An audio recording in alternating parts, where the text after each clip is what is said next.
For the AG and the OTR Pop Quiz, question 3. Harriet Tubman will replace Andrew Jackson on the front of the $20 bill. What is her connection to Massachusetts? Didn't she, I don't know entirely her amazing history, but I think that, didn't she have a place in Roxbury and operate out of? Center of the abolitionist movement, and there's, in fact, there's a park in South Boston. There's a park in town named after her. There is in Boston, right? South End, yeah, okay. Yeah.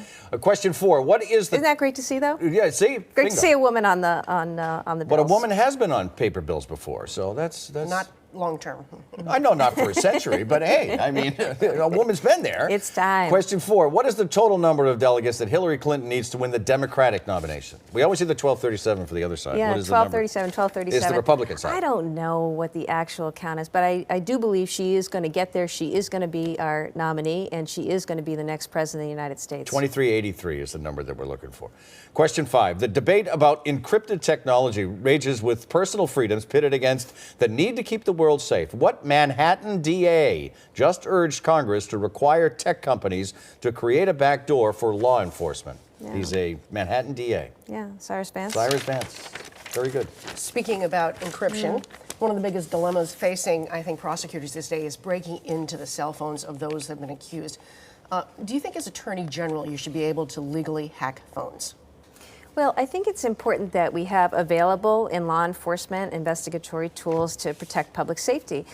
This is such an interesting issue because technology is changing so quickly. And I'll tell you, Janet, things like encryption, they're actually really good when it comes to protecting consumer data and privacy. On the other hand, we have needs in law enforcement to be able to access information. I have said that in this debate and discussion, let's proceed thoughtfully and carefully, recognizing that technology is going to continue to advance, and we ought to be able to strike the right balance. But there is reality to assume that if a company creates a backdoor or a way to get in, then bad people are going to get in. It's going to open a Pandora's box. Is there logic in that argument to you or no?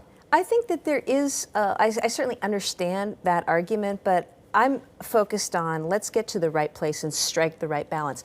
We actually in law enforcement work quite closely with tech companies when it comes to some of our investigations, and that kind of work and collaboration is important. It needs to continue to happen, but this is a really important policy issue that requires some consideration. So you have faced this issue with specific cases as a prosecutor? Oh, yes. We have this as an issue right now in our office. Others have this as an issue in their offices as well. Have you been able to encrypt certain cell phones? Have you been able to access information that you needed for your cases? You think I'm going to tell you? She can ask. My job You can ask.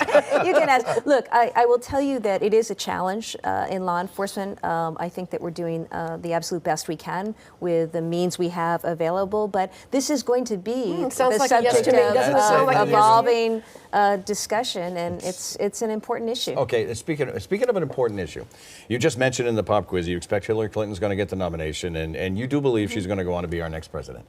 The talk of a running mate, and this week there's been a talk of a female running mate. So 2 women running at the top of the Democratic ticket. Your thoughts on that? Well, I think it's great. I'd love to see more women in office. But I am sure that Secretary Clinton will have before her a slate of terrifically well-qualified individuals who would be suited to be president and to serve as vice president alongside with her. She'll get to that at the right time. But I'm going to continue to campaign and support her. I think this election is really important. What about Elizabeth Warren with her? I see she's being talked about on the list. I have a lot of regard for Elizabeth Warren, of course. Let me ask you this then. Do you think American voters are ready for 2 women at the top of the ticket? Oh, I certainly hope so, Janet. Though we're fighting hard here in this state for an equal pay law, and we've got a ways to go. As I look out and see that less than 20% of Congress are women. We see that in the private sector there aren't enough women in places. So we've got work to do. That from the female Attorney General of the Commonwealth of Massachusetts. Thank you so much for joining us. We appreciate Maura Healey for being with us. We continue on the record. Stay with us.